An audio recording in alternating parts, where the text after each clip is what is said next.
It's time now for FAQs, frequently asked questions, in which we take a deep dive into a topic in or around the news. Tonight, would police and the criminal justice system benefit from having more training in terms of spotting when someone is not telling the truth? Body language, eye contact, heart rate, and even body sweat can all be clues as to whether someone is telling porkies. And a man who is an expert in this field, hypnotist, psychologist, body language expert, and the self-named human lie detector, Darren Stanton himself, joins me now. Hi, Darren. Hi, Mark. Good to talk to you again. Great to have you back on the show. Now, were you born with your gift in terms of spotting a liar, or is it a skill that you've acquired? That's a great question. The truth is, no. We've all got the ability to kind of connect with people, and it's like most things in life. Whatever you get a passion for and you train in and you do on a daily basis, you get very good at. So it's just something that I've done for about 20 years now. So obviously, and you never stop learning, but anyone out there has probably got similar skills that they're training as well. Are some people better liars than others? A lot of people that I meet very often come up to me and say, oh, I'm very good at spotting when people are lying. And the truth is that people without any sort of specific training are actually no better than a coin toss when they actually test them. Really? So even people that feel they are very good at it, you know, on balance, are not. They like to think they are. What happens to someone's body language, Darren, when they're lying? What is the clue to a liar physically? Sure. Well, I'll start off by saying that we're all actually brought up to lie, if you think about it, because if we get a gift, maybe for a holiday or birthday, and, you know, we're never going to wear this item or use it. Yeah. Because we don't want to seem ungrateful, we say, oh, I love it, I'll wear that next weekend or something, because you don't want to seem ingracious or ungrateful. So it's something that we've all learned to kind of And your mum always says, don't tell your dad how much I paid for this dress. Definitely. Or if you're around at the in-laws at Christmas and the bullets are like peas, the peas are like bullets, you're not going to say, you know, I hate the turkey, you know. So generally it's just about avoiding social awkwardness. Yeah. And there's generally no consequence to being discovered in these little, what we call white lies. Is there a difference between a casual liar and a professional liar? Yeah, I mean, we can actually go into that. I mean, essentially, they say that the average person in a 10-minute conversation will tell at least 3 white lies. Now, that's things like, you know, say, for example, maybe you've got a headache and someone at work says, you know, how are you doing, Mark? And you might say, oh, I'm fine, thanks. But you're not really feeling very well, but you don't want to get into it. So the average person will tell at least 3 white lies. And they say up to 200 times a day, we can actually be lied to and we lie. And these are all the small, innocuous white lies. Is there any evidence in your body language when you're telling an innocent white lie, or are they invisible? Yeah, I mean, this is all very much linked to emotion. So, for example, let's say somebody stole your lunch out the fridge at work and you asked them if they did it and they did.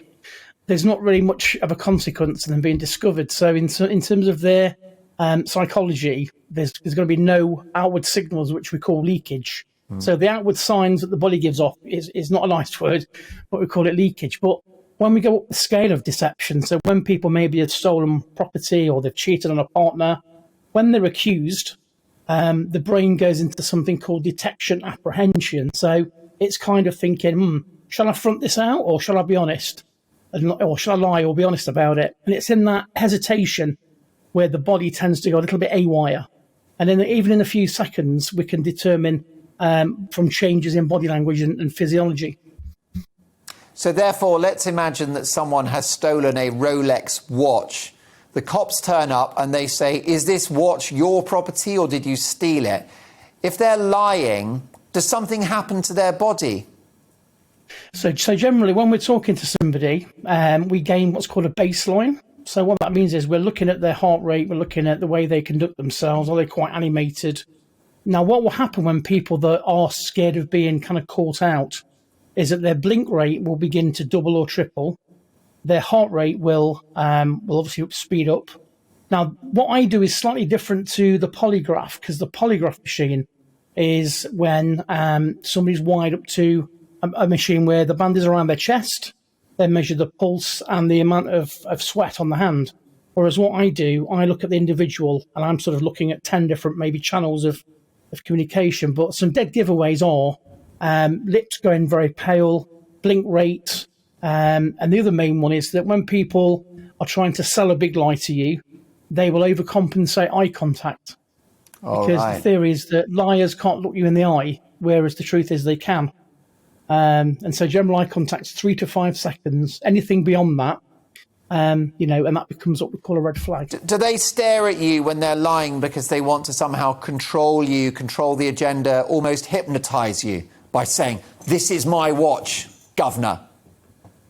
Yeah, basically. I mean, what they're trying to do is sell you the lie. But in terms of trying to focus so intently on selling you the lie, because all of the other physiological things that are happening, such as blink rate and breathing, no matter how well you're trained, and as you know, I assess a lot of sort of world politicians, so no matter how well trained people are, they still can't control their own sort of internal physiology. So the more pressure this person feels, they sort of zone inwards in an attempt to sell the lie, but in effect, the other signals go a little bit haywire, so they can't actually maintain all the different lines of communication, if that makes sense.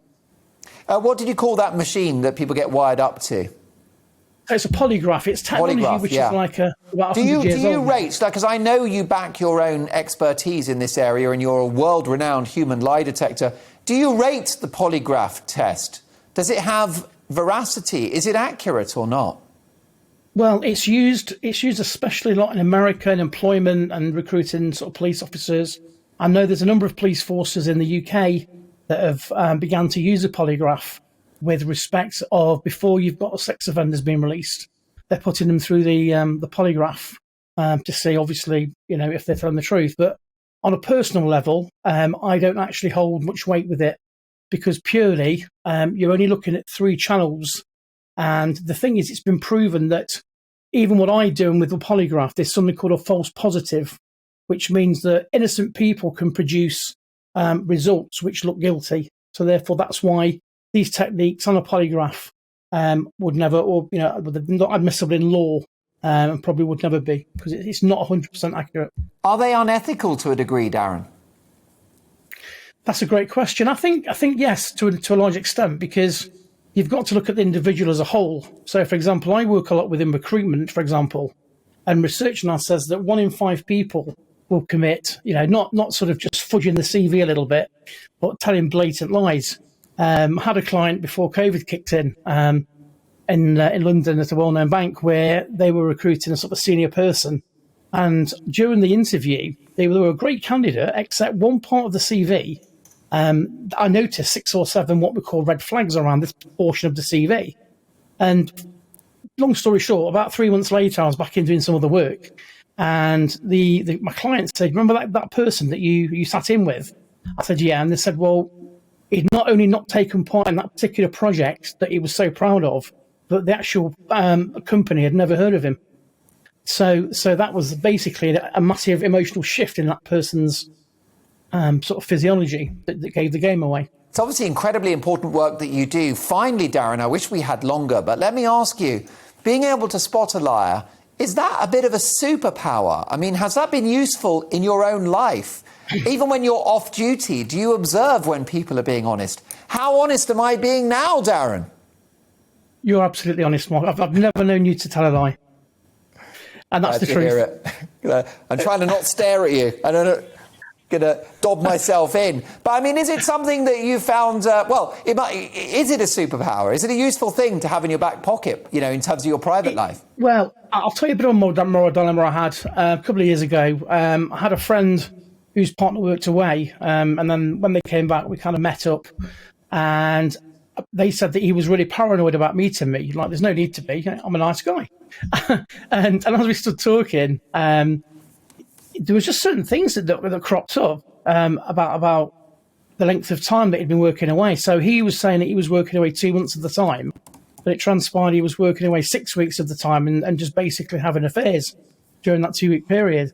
So I was placed in a moral dilemma to tell my friend or not. I chose not to, but it transpired eventually that it was caught out. So sometimes we are placed in some really, sort of moral dilemmas.